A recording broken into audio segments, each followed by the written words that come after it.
The shadows beneath the trees. The town of Black Hollow had always warned its residents about the forest that lay beyond its borders, thick with ancient trees and an ever-present fog. The Blackwood Forest was a place of whispered legends and missing travelers. It was said that shadows moved between the trees, following those who dared to enter. Some claimed they heard voices, calling them by name, luring them deeper. Others spoke of figures with hollow eyes watching from the darkness, but no one who had gone too far into the forest had ever returned to tell the truth.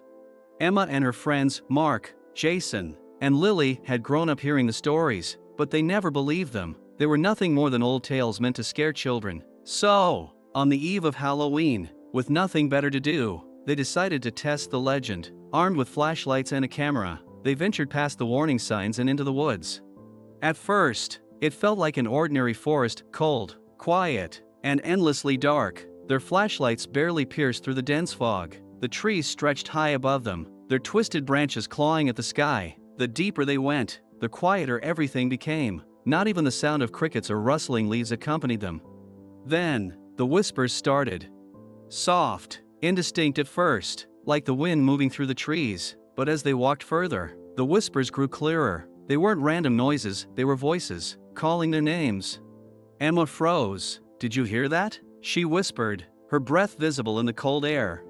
Lily clutched Jason's arm. "It's just the wind," Jason said, though his voice wavered with uncertainty. But Mark pointed his flashlight ahead, his hands trembling. "Then why does it sound like my mom?"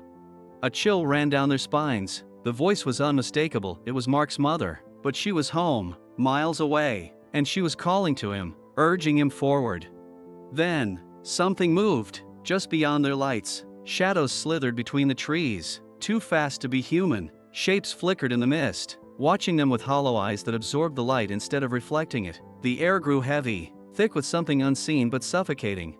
"We need to go," Emma said, gripping Lily's hand. But Mark didn't move. "I hear her. She's in there," he insisted, stepping forward. "No, Mark, don't." Jason grabbed his arm, but Mark yanked free, running into the darkness. The others had no choice but to chase after him. The forest twisted around them, the trees shifting, the paths changing. It was as if the forest itself was alive, leading them deeper, further from escape. Then, the whispers turned into laughter. Low, guttural, inhuman laughter that echoed through the trees. Shadows stretched toward them, moving unnaturally, bending in ways that defied logic. Mark's flashlight flickered, and in that moment of darkness, he screamed. When the light returned, Mark was gone.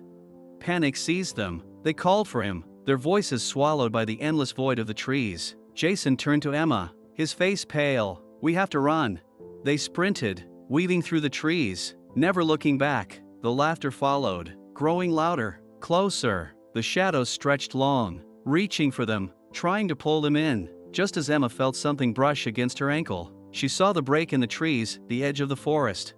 They burst out of the woods and collapsed onto the ground, gasping for air. The moment they crossed the threshold, the laughter stopped. The whispers ceased. The forest stood silent once more. But Mark was gone. They searched for him, called his name, but there was nothing, no sign of him, only his flashlight, lying at the edge of the woods, flickering before it finally died. The townspeople didn't ask questions when Emma, Jason, and Lily returned without Mark. They simply shook their heads in sorrow, as if they already knew what had happened.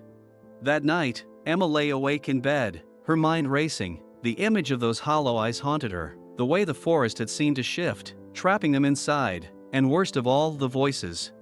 Then, in the silence of her room, she heard it. A whisper, faint, but unmistakable, calling her name. And from the corner of her room, where the shadows stretched unnaturally long, something moved.